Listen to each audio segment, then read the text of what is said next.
Welcome to the Loving Truth Podcast, where it's all about finding clarity, confidence, and peace in the face of marriage challenges. And now your host, relationship expert, and certified master life coach, Sharon Pope. Hello, loves. This is Sharon Pope, and this is The Loving Truth. Today we're going to be talking about you, your kids, and divorce. Now, if there is any part of my work that is super fulfilling, it is this part of my work. When divorce is inevitable and or the right answer, and I help equip my clients with how to do it, how to unwind a marriage in the most loving and peaceful way possible. The reason it's so fulfilling is because I know it not only will change my client's life, it will change their children's lives. And as soon as you change your children's lives, now you change generations of lives that come after that. The impact I will never even see. But when I think about it, it's super humbling. Now you might think that's an overstatement, but think about it like this. Let's say that a child experiences their parents getting divorced and having nothing but just hatefulness towards each other, not being able to communicate, not liking each other at all. And that creates a lot of hardship for that child. And let's say that that child then picks up and has the belief now from their experience that all marriages end bad and that it's always going to hurt and it causes nothing but heartache and trauma. And so they avoid ever getting close in their personal relationships because they have sworn off doing it the way you did it, right? Because they see the pain, they felt the pain. And let's say that then they end up having a child and they're like, oh, well, we have a child. We probably should get married. Oh, I didn't want to get married. All marriages end bad. I carry the belief that all marriages end badly and cause a lot of hurt. But I do it because it's the right thing to do. And lo and behold, because I carry the belief that it ends badly, it ultimately ends badly. And then the way that they handle the divorce, because the role models that they had was just filled with hatefulness, venom, anger. So how do they unwind their marriage? But with venom, anger, and hatefulness, because they never saw any other option. And then that impacts that new child, right? And so literally these things, these experiences that we have create thoughts. When we think the same thought over and over and over again, like it's always going to end bad, it's always going to hurt, then it becomes a deeply held belief. Once it's a belief, it impacts every part of our experience and impacts how we show up to our lives. Now, if you Google divorce or the impacts of divorce on children, if you Googled that, you would get a lot of stuff that would scare the crap out of any parent. And it's not all wrong, except that it's not the full story, right? We say divorce is the what, but then there's the how we do divorce, right? And so the stats relate to divorce equals problems for children, struggle, heartache, pain for our children, for our babies, right? Even when they're not babies, I call them all babies. But the how is how you get there. And that is what is missing from that conversation. That's what's missing from those statistics. And so we say all divorce equals pain for our children. Now, difficulty for our children, of course, because they're going to be impacted. But I'm going to argue that on the conservative side, it is at least, the how is at least 50% of the equation in terms of how your children are going to be able to adjust to their parents divorcing. 50% is the circumstance of mom and dad or two parents are getting divorced. The other 50% is how we do that. All right? So if we do it well, your kids are going to be able to come out the other side, maybe even a little stronger, maybe even a little better boundaried, maybe even able to adjust to change a little bit better. They may be more equipped on the other side. They may be thriving in a whole new way on the other side of divorce, but you can't help them see that or get there when we don't handle our adult business like emotional adults, like grown-ups, right? So we're going to talk about that. This is going to feel like a little bit of tough love, but we're going to talk about it in the context of other examples we've seen. So let's talk about some of the bad examples. I feel like we almost all have seen this because divorce is so common now. We all know many people who are divorced. And when you start looking at their story and how they did it or how their partners did it, like we all have seen this, even if it's just an acquaintance, not a family member or a close friend. So we've all seen examples of two exes who argue in front of their kids. And even if it's not in front of their kids, they're arguing in the vicinity of their kids, and their kids know it and they hear it. And even if they don't want to hear it and they put on their earphones, okay, because they don't want to hear it, but they know it's happening, right? That's bad behavior that is going to impact our kids. We've seen examples of where two exes cannot communicate with one another. And so then what they do is they put the kids in the middle and they make the kids communicate for them. Here's what that sounds like. You tell your mother that next time you come over here, she needs to make sure you have your soccer equipment with you, right? So now the kid has to play telephone between mom and dad because mom and dad can't communicate, right? Because we can't have conversations about the children that we brought into this world. Now we've placed the children to be the adult in the relationship and be the communicator between us. Of course, the kid's going to struggle. We've seen couples who badmouth one another. I literally just saw this morning, Kevin Costner is in the process of getting divorced, and his wife is saying publicly, he's so concerned, he's just money hungry. He's just all concerned about money. And everything she says, because they're public people, gets put in the public atmosphere. And I literally, when I read that, I was like, their children are going to read that. Right? So we're all tempted at some point to badmouth our partners, but we don't all do it, right? And every time we do, it is destructive for our children when we badmouth our partners. It might feel good for like a split second for you, but if you ever realize the impact to your kids, you would never feel good about that. Some exes can't even be in the same room together. So now think about the downstream impact of that. Your child is graduating high school and you only get 2 seats in the stadium for for 2 people to come see you graduate. And you are scared to death about your mother and father or your parents being the only 2 seats sitting together at your high school or college graduation. And you're stressed out about it, not even present for your own graduation because you're thinking about, oh my God, what's happening? It's going to be a total shit show between those 2. Or you get married and you're like, in the seating chart, we have to make sure that my parents don't sit anywhere near each other because they can't be in the same room together. Or then they have grandbabies. And now we have to have 2 separate birthday parties for our first grandchild because we can't be in the same room, right? So this is the downstream impact of when we can't handle things well as emotional adults, we burden our children to be able to pick up the slack for that or adjust their lives accordingly because of that. We've also seen examples of where one person falls apart. Like let's say there's divorce and one person doesn't want it and one person does. And the person that doesn't want it literally just crumbles, goes into the fetal position, crying all the time, super upset.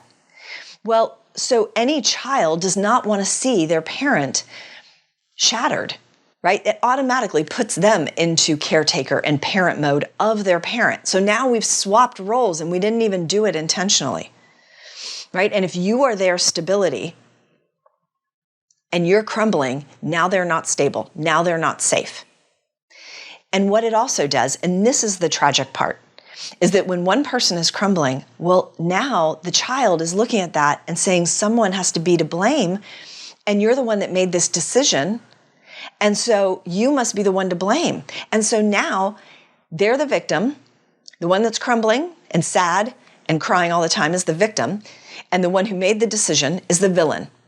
And so now, in the midst of this divorce, where I lose my family unit that I'm so accustomed to, that I as a child took for granted, now I kind of lose one of my parents too, because now I emotionally detach or judge them or make them out to be the villain in my mind. So now I don't have the same relationship with them or any relationship with them potentially, because now I don't agree with what they did because I'm seeing the pain of their decision on my other parent. So imagine that. They lose their family unit and they lose a relationship with their parent. There is no health in that anywhere. I don't care what side of the story you are on. And along those same lines, I could probably go on a little rant here, but I'm not going to because I think it's fairly obvious, and yet we still do it, which is the example of where we share intimate details of our grown-up relationship with our kids. Even when our kids are grown, they have not lived inside of a 20 or 30 or 40-year marriage and gone through the same experiences you have. Your children have no place in the middle of the details of your marriage and therefore your divorce, right? And so here's what I'm referring to. I have had many clients where, let's say that they had an affair and their spouse is so hurt by that affair that then they go tell the kids. Now, think about why you would tell children that their mother has cheated, that their mother has had an affair. Why? So that you can be the victim and she can be the villain. And they might say things like, your mother is leaving us to go do this. No, she's not leaving the kids. She's exiting the marriage.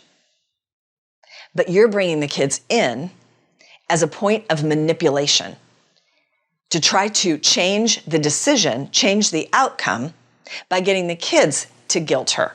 Like, all of this is so destructive. And if you stand back from it and you just think about it hypothetically, it is all our unhealed shit that we are now putting onto our children. And then we wonder why all the statistics say that divorce equals children suffering. It's because of how we handle the divorce. Now, there are better options.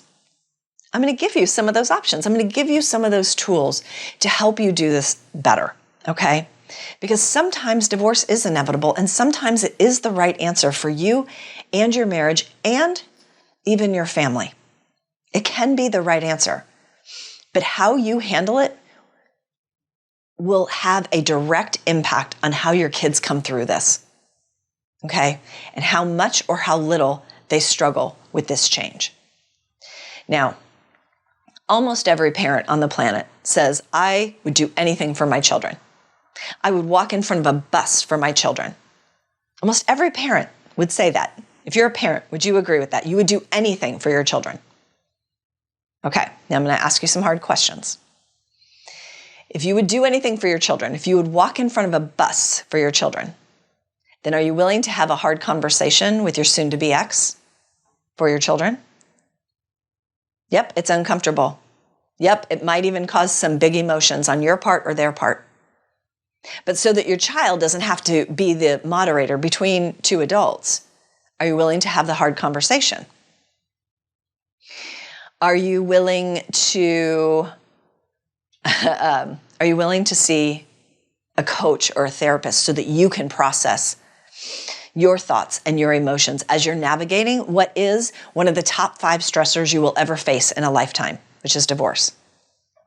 You need support too. And when you get support, then you're able to show up as a better parent for your kids. Now, I know sometimes people are like, oh, I don't need a therapist, or I don't need coaching, or like, I don't need that. Yeah, you probably do. And if you don't, your kids need you to do that. So you have to get over the belief that there's something wrong with you if you have a therapist or if you have a coach. There's nothing wrong with you. There's actually something very healthy and very right with you, because you're not processing all that emotion in front of your kids, or God forbid, using your kids to process that emotion. You're using a professional and paying a professional to help you process your own feelings and navigating this massive change in your life. Okay? Let's get a little harder. Let's say now you're divorced. You do anything for your kids. You'd walk in front of a bus for your kids, but will you treat your ex with respect when they're not treating you with respect? Will you treat your ex's future partner with kindness and respect. Instead of making them out to be a villain, someone else is showing up in your family's life, in your ex's life, that now will get to love your children, if they will let them be loved, right? Or are you going to shut that down because of all of your insecurities? Right? This is what I mean. Like, we say we do anything for our kids, but then we don't do some of the basic stuff when it comes to divorce because we're so in our feelings and we're so hurt and we haven't processed any of it. And so it comes out in really irrational and immature ways, right? So here's some other things that I want to share with you. So first of all, yes, of course, talk to your kids. Listen more than you talk. When you're going through divorce, you're going to want to listen more and you're going to want to ask more questions than give answers, okay? Now, if you have answers, give them answers, give them comfort. Don't tell them intimate details about your marriage and or the divorce. Don't badmouth your partner. Don't do that. But if it is a more general question about what has happened or what is going to happen, that's really what they want to know. They want to know, am I safe? Am I going to be okay? Right? It's okay also if you don't have all the answers. You don't have to have the answers. There are some answers when it comes to relationships, especially when they fall apart, that you won't have every answer. Maybe someday you will, because in hindsight, we're able to see things differently. But from where you are today, you don't have to have every answer. And if your kid asks a question and you don't have the answer, just say, you know what? I don't know, honey. I don't know. And I don't know if I'll ever have that answer. And yet, life calls us to keep going forward, even when we don't have 100% information. And I'm being called to do that right now. And you're being called to do that right now. And that's what we're going to do. And it's okay. It's okay. We can move forward not having every answer. Or if they ask you a question and you don't know because you hadn't considered it, you can say to them, you know what, honey, I don't know. But I'm going to give that some thought and I'll come back to you. Give me a few days to think about it and we can talk about it again, okay? Right? You don't have to have every answer. Now, another tool that I want to share with you, this is a Martha Beck tool, and it's a very simple tool, but it is so effective in these situations with kids. She calls it the 5 whys. And essentially, if you can remember when your kids were little, and they would pull on your pant leg and say, well, why, Mom? Why?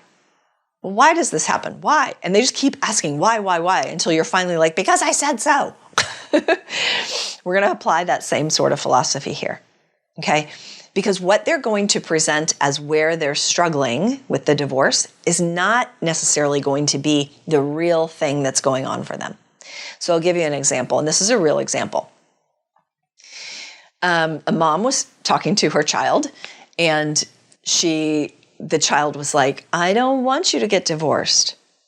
So she started asking the first why. So the 5 whys are asking why, some version of the why question, up to 5 times to get at what's really going on. That's how you just keep digging. Think of it like a shovel. You're just digging a little bit deeper and a little bit deeper.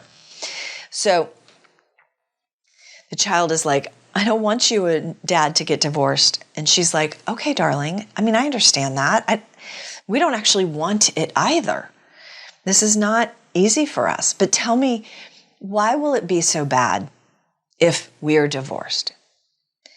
And the child said, well, because then I'm going to have to be at 2 different places. I'm going to have 2 different rooms. And she said, okay, well, why would it be so bad if you had 2 different rooms at 2 different homes, but you loved both rooms? You felt really comfortable in both rooms. Why would that be so bad? Well, because I don't want a new dad. That's what the worry was. It wasn't about where they were going to lay their head down at night. It was about the ultimate fear that I'm not going to have my current dad and you're going to replace him with some other dad. But by asking those questions, she was able to get at what was really at the heart of the matter for her child, and now she can address that and go, darling, that is never going to happen. That is never going to happen. Your dad is always going to be your dad. I am always going to be your mom. That is never going to change. Might there be other people in our lives in the future? Yes. Potentially. But that doesn't mean that they would become a new mom or a new dad for you. They're just another person around to love you. That's all, right? So once you know what's really going on, then you can address that. Now, it is okay, I think, it is okay for your kids to see you struggle. You don't have to put on this brave, stoic face. If you are going through a divorce, it's okay for you to be sad once in a while. It's okay for your kids to see a tear or two. I think that that's healthy for them to see that this is not easy for you. Where it gets unhealthy is where you crumble, where you break down, because you are their source of safety and stability. And so if you are not safe and stable, then that means they're not safe and stable. And then they try to fix that and make it better for you. And now they're in the parent and you're the child, and we've switched the roles inside this relationship, and that's not healthy. So a little bit of tears, a little bit of struggle is no big deal. A lot of struggle, that's where we've got to reach out to the people who can support us in the way that they're trained to do. Okay? And then the last thing, a very practical thing to help your kids come through this, is routines, routines, routines. That's what creates stability, and stability is what creates a feeling of safety. So the more that they know how it's going to look and what they can expect, then the safer they're going to feel.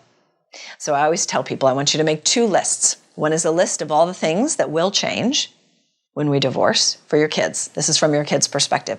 And the other is all the list of all the things that will not change. And I want you to get into the minutia on this, right? Because I want the list of all the things that will not change to be at least twice as long as all the things that will change, right? Mom is still going to be dropping you off at school. Dad is still going to be picking you up in the afternoons. You are still going to eat your favorite cereal for breakfast. You're still going to have the same friends. You're still going to go to the same school, right? I want you to get into every intimate detail, because I want them to be able to see there's a lot of your life that is not going to change. And there are some things that will. That knowledge calms them. It's when we don't have the answers that we create a lot of scarier answers. And it's the not knowing that creates much more fear than the fear that is created from the things that we do know that will change. Okay? So, here's where I want to leave this. If you have to walk through divorce and you have kids, and I don't care what age they are, I have had clients who their kids are in their late 20s, early 30s, and they still struggle with their parents' marriage. I know sometimes, or their parents' divorce. Sometimes people are like, oh, I'll just wait till they're 18 and out of the house, and then they won't care, or they won't be impacted. Yes, they are. Kids don't just lose all sense of emotion or feeling when they turn 18 or move out of the house. Will they have to potentially share their space or go between 2 homes? That's the only difference. And their prefrontal cortex is going to be more further along, so they might be able to understand a little bit more. But it doesn't mean that they're not going to struggle. Your kids are going to be impacted by your divorce. There's no way around that. Of course they are. Just like they're impacted by your marriage, whether it's good or bad, they're impacted by your marriage. They too will be impacted by a divorce. But it doesn't have to be horrible. I have seen my clients where their kids come out the other side of divorce thriving in entirely new ways that they weren't doing when their parents were together. And it's because of how they handled it. They handled it like mature, emotional, healed adults. And that's what we've got to draw from. And most people don't think about that. When they're going through divorce, they think about their lawyers, they think about money, they think about supporting themselves, they think about their kids. But when they say they'll do anything for their kids, or they always put their kids first, you are going to be asked in 1,000 different ways, are you really going to put your kids first? Are you really going to put your kids' needs above your emotional outbursts or your emotional needs right now? Are you really going to do that? And I want you to just be able to stop, pause, take a breath, and ask yourself, who am I going to be in this moment? Am I going to show up as the mother or the father that I want to be for my kids, even though I'm navigating something incredibly difficult? All right, I hope that has given you a lot to think about. And I hope it's given you a good perspective so that you know that you have a hand in impacting your kids as they navigate your divorce. All right? Until next time, take really good care. If you're listening to this podcast because you're struggling to decide whether to stay or go in your marriage, and you're serious about finding that answer, it's time to book a Truth and Clarity session with a member of my team. On the call, we'll discuss where you are in your marriage and explore if there's a fit for you and I to work together so you can make and execute the right decision for you and your marriage. Go to clarityformymarriage.com to fill out an application now. That's clarityformymarriage.com.